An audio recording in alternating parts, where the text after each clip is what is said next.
ಅಕಸ್ಮಾತ್ ಏನಾರ ಅವ್ರ ಜೊತೆ ಫೈಟ್ ಆದ್ರೆ ಆ ಫೈಟ್ ನ ಹೆಂಗ್ ಮ್ಯಾನೇಜ್ ಮಾಡ್ಬೇಕು, ಅವ್ರ ಜೊತೆ ಹೆಂಗ್ ಮಾತಾಡ್ಬೇಕು, ವೇ ಆಫ್ ಟೋನು ಎಲ್ಲ ಹೇಗಿರ್ಬೇಕು ಅಂತ ನಮ್ಗೆ ಅರುಣ್ ಸರ್ ಅವ್ರು ಎಕ್ಸ್ಪ್ಲೇನ್ ಮಾಡಿದ್ರು ಕಂಪ್ಲೀಟ್.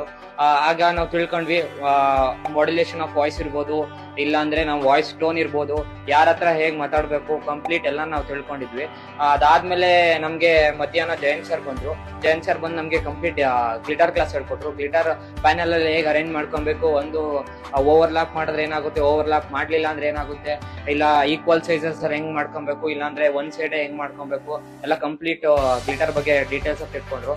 ಈಗ ಹ್ಯಾಂಗಿಂಗ್ ಅಲ್ಲಿ ಕೂಡ ವೆರೈಟೀಸ್ ಹೇಳ್ಕೊಟ್ರು. ಈಗ ನಾವು ಏನು ನೋಡ್ತಾ ಇದೀವಿ ಇಲ್ಲಿ, ಹ್ಯಾಂಗಿಂಗ್ ನ ನಾವು ಕಂಪ್ಲೀಟ್ ಬೈಂಡಿಂಗ್ ವೈರಲ್ ಹಂಗ್ ಮಾಡಿದೀವಿ ಇಲ್ಲಿ. ಬೈಂಡಿಂಗ್ ವೈರಲ್ ಹಂಗ್ ಮಾಡಿದೀವಿ. ಅದೇ ತರ ನಾವು ಟ್ಯಾಗ್ ಕೂಡ ಯೂಸ್ ಮಾಡ್ಕೊಂಡು, ಜಿಪ್ ಟ್ಯಾಗ್ ಕೂಡ ಯೂಸ್ ಮಾಡ್ಕೊಂಡು ಮಾಡ್ಬೋದು. ಈ ಗ್ಲಿಟರ್ ಪ್ಯಾನಲ್ ಏನಂದ್ರೆ ಮೂರ್ ಟೈಪ್ಸ್ ಬರುತ್ತೆ ಗ್ಲಿಟರ್ ಪ್ಯಾನಲ್ ಅಲ್ಲಿ. ಗೋಲ್ಡ್ ಆಗಿರ್ಬೋದು, ಸಿಲ್ವರ್ ಆಗಿರ್ಬೋದು, ಇಲ್ಲ ರೈನ್ಬೋ ಕಲರ್ ಆಗಿರ್ಬೋದು. ಎಕ್ಸಾಂಪಲ್ ಏನಂದ್ರೆ ಈಗ ಲೈಟ್ ವೇರಿಯೇಷನ್ ಇದೆಯಲ್ಲ ನೋಡಿ, ಹೇಗ್ ಚೇಂಜ್ ಆಗುತ್ತೆ ಲೈಟ್. ಸೊ ಲೈಟ್ ಕೂಡ ಎಷ್ಟು ಇಂಪಾರ್ಟೆಂಟ್ ಅಂದ್ರೆ ಯಾವ್ದೇ ರೀತಿ ಅದ್ ರೈನ್ಬೋ ಕಲರ್ ಇಂದ ನಾವು ಯಾವ್ದೇ ರೀತಿ ಕಲರ್ ನ ಚೇಂಜ್ ಮಾಡಿದ್ರು ಆ ಕಲರ್ ಗೆ ಮೋಸ್ಟ್ಲಿ ಅಡಿಕ್ಟ್ ಆಗಿಬಿಡುತ್ತೆ. ಈಗ ರೆಡ್ ಹಾಕಿದ್ರೆ ಮೋಸ್ಟ್ಲಿ ರೆಡ್ ಆಗಿರುತ್ತೆ, ಇಲ್ಲಾಂದ್ರೆ ಬ್ಲೂ ಹಾಕಿದ್ರೆ ಬೇರೆ ಕಲರ್ ಕೂಡ ಬರುತ್ತೆ ಅದರಲ್ಲಿ. ಸೊ ರೈನ್ಬೋ ನಾನ್ ಪ್ರಿಫರ್ ಏನಂದ್ರೆ most of all rainbow colour ಸಖತ್ ಸೂಟ್ ಆಗುತ್ತೆ. ಇಲ್ಲ ಅಂದ್ರೆ ನೀವು